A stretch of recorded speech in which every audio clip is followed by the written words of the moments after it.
Bank একীভূত করার বিষয়টি এখন বাস্তবায়ন পর্যায়ে। এরই মধ্যে চূড়ান্ত হয়েছে নাম, অফিসের ঠিকানা, এমনকি মূলধনের পরিমাণও।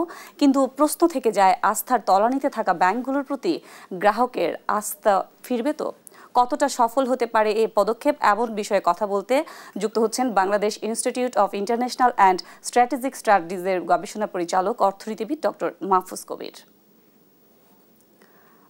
ডক্টর মাহফুজ কবির, শুনতে পাচ্ছেন আপনি আমাকে? জি মাহফুজ কবির, একীভূত যেই ব্যাংকগুলো হতে যাচ্ছে ইউনাইটেড ইসলামী ব্যাংক, সেটার মূলধন নির্ধারণ করা হয়েছে প্রায় ৩৫,০০০ কোটি টাকা। এর মধ্যে ২০,০০০ কোটি টাকা সরকার দিবে। বিষয়টি কিভাবে বিশ্লেষণ করবেন? এতে সংকট কাটবে নাকি মানে কোন পর্যায়ে যাবে আসলে এই বিষয়টা? না, এই মুহূর্তে তো আসলে বাংলাদেশ ব্যাংক তারল্য সহায়তা দিচ্ছে এবং এই যে ধারাবাহিকভাবে যে তারল্য সহায়তা দিচ্ছে এটার কারণে কিন্তু ব্যাংকগুলো পড়ে যায়নি এবং এর মধ্যে এমন একটা অবস্থা দাঁড়িয়েছিল যে ব্যাংকগুলো থাকবে কি থাকবে না এমন একটা অনিশ্চয়তা তৈরি হয়ে গিয়েছিল। যেহেতু তারল্য সহায়তা দেওয়া হচ্ছে সেটার কারণে যেটা হচ্ছে যে ওই ব্যাংকগুলো, দুর্বল ব্যাংকগুলো খুব বেশি যে ঘুরে দাঁড়াতে পারছে এরকম নয়, কিন্তু তাদের দায় বেড়ে যাচ্ছে। এই দায়টা তো তাদেরকে শোধ করতে হবে। সুতরাং এই যে এখন মার্জারের কারণে যেটা হবে যে আসলে এই যে সরকার দিচ্ছে অর্থ, সেই অর্থটা তাদের জন্য এটা ভালো একটা ভিত্তি তৈরি করতে সহায়তা করবে। আমি মনে করি যে এটা ভালো উদ্যোগ এবং ৫০,০০০ কোটি টাকা যেটা নির্ধারণ করা হয়েছে সেটা নিশ্চয়ই তাদের এই পুরো ফাইন্যান্সিয়াল অ্যাসেসমেন্ট সেগুলো করেই করা হয়েছে। তা আমি মনে করি যে এই যে একটা উদ্যোগ নেওয়া হয়েছে সেটা একটু এক্সপেরিমেন্ট করে দেখা উচিত যে কী অবস্থা দাঁড়ায়, এবং একই সঙ্গে যে এটা মানে একবারে অর্থটা দিয়েই মানে জিনিসটা শেষ হয়ে গেলো বিষয়টা এরকম নয়, যে কন্টিনিউয়াস মনিটরিং যেরকম দরকার, একদম প্রশাসক নিয়োগ যেটার সিদ্ধান্ত নেওয়া হয়েছে খুব দ্রুত বাস্তবায়ন করতে হবে। এখন আমরা সিদ্ধান্ত নিয়েছি কিন্তু এই সিদ্ধান্ত নেওয়ার এটা তো চলছেই, চলমান যেন না থাকে, খুব দ্রুত বাস্তবায়ন করাটা এখন সবচেয়ে বেশি জরুরি। যে মার্জার হওয়ার একদিন পরেই গ্রাহক কমপক্ষে ২ লাখ টাকা করে তুলতে পারবে এক একজন গ্রাহক। এইটা আসলে কতটা সম্ভব? এতে মানে একটু এখানে তো অনেকেই টাকা তোলার জন্য অপেক্ষা করতেছে, কিন্তু এখন যদি একদিন পরেই ২ লাখ টাকা করে টাকা তোলার জন্য গ্রাহক যে ভিড় করে ব্যাংকে, সেক্ষেত্রে আসলে সামাল দেওয়ার বিষয়টা কেমন হবে? আপনার কাছে কি মনে হচ্ছে? না, এখানে একটা চাপ পড়বে, এটা নিশ্চিত।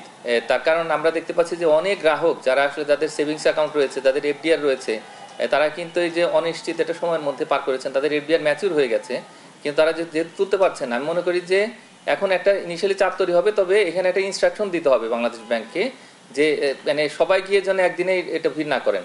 যে কোনো ভালো ব্যাংকে পড়ে যাবে যদি এরকম সবাই গিয়ে প্রথম দিনেই ভিড় করে। আমি মনে করি যে একটা শিডিউল তৈরি করে দিয়ে এটাকে যদি অপারেট করা যায় তাহলে আমি মনে করি যে কোনো সমস্যা তৈরি হবে না, এবং সবচেয়ে ভালো হয় যদি ওই অ্যাকাউন্ট ধরে ধরে যে এবং একটা যদি টাইমলাইন করে দেওয়া হয় যে এই সময়ের মধ্যে তারা যাবেন, গিয়ে যদি তাদের প্রয়োজন থাকে তাহলে সেটা করবেন, এবং একই সঙ্গে গ্রাহক যদি ব্যাংকগুলোতে আগে থেকেই তাদের শিডিউলটা দিয়ে দেন তাহলে সেই ক্ষেত্রে আমার মনে হয় যে ভালো হয়, এবং তখন আর পুরো বিষয়টাকে একটা শৃঙ্খলার মধ্যে থেকে এটা অপারেট করা যাবে এবং কোনো ভুল বোঝাবুঝি তৈরি হবে না। আমাদের মনে রাখতে হবে যে এই যে কোনো ব্যাংকে কিন্তু একটা শৃঙ্খলার উপরে নির্ভর করে, এবং এই মানে গ্রাহক গিয়ে যদি একবারে মানে সবাই মিলে গিয়ে যদি ব্যাংকের উপরে চাপ দেন তাহলে কিন্তু হবে না।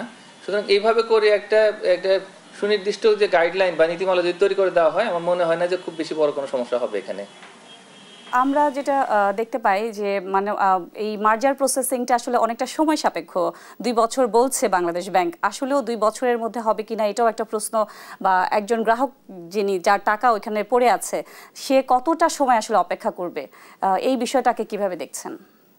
না, অপেক্ষা কিন্তু এখন করছে। মানে এই যে সমস্যা তৈরি হয়ে গেছে যে এই ইসলামী ধারা এবং যে দুর্বল ব্যাংকগুলোতে, তো এগুলো নিয়ে কিন্তু অনেকের এফডিআর ম্যাচিউর হয়ে গেছে, অনেক ব্যবসায়ী তাদের আসলে অ্যাকাউন্ট রয়েছে ওইখানে, ব্যবসা ঠিক মতো করতে পারছে না, লেনদেনগুলো হচ্ছে না এখন, কিন্তু তাতে কিন্তু তারা মনোবলটা হারাননি, এটা সবচেয়ে বড় বিষয়। এখন একটু সময় লাগবে, কিন্তু কোনো ব্যাংক যেন দেউলিয়া না হয়ে যায়। মানে অন্য দেশে যেটা হয় যে মার্কিন যুক্তরাষ্ট্র সহ আমরা দেখতে পেয়েছি বিভিন্ন উন্নত দেশে দেখা গেছে যে আসলে অনেক ব্যাংকের দেউলিয়া ঘোষণা করা হয়েছে, বাংলাদেশে তো সেটা হয়নি, এবং এখানে কিন্তু কেন্দ্রীয় ব্যাংক সার্বিকভাবে সহযোগিতা করছে তাদেরকে নীতি সহায়তা এবং তারল্য সহায়তা সেটা দিয়ে। এখন এইটা সবচেয়ে ভালো দিক। আমি মনে করি যে যেহেতু এই একটু সময় লাগবে, সময় লাগলেও আসলে এটা সফলভাবে সম্পন্ন করা উচিত। সেটা 2 বছর না হলে 3 বছর যদি লাগে, কিন্তু তারপরেও যেন কোনো প্রশ্ন না থাকে কারোর মধ্যে, এবং আমরা তাড়াহুড়ো করতে গিয়ে যেন কোনো ভুল নীতি গ্রহণ না করি।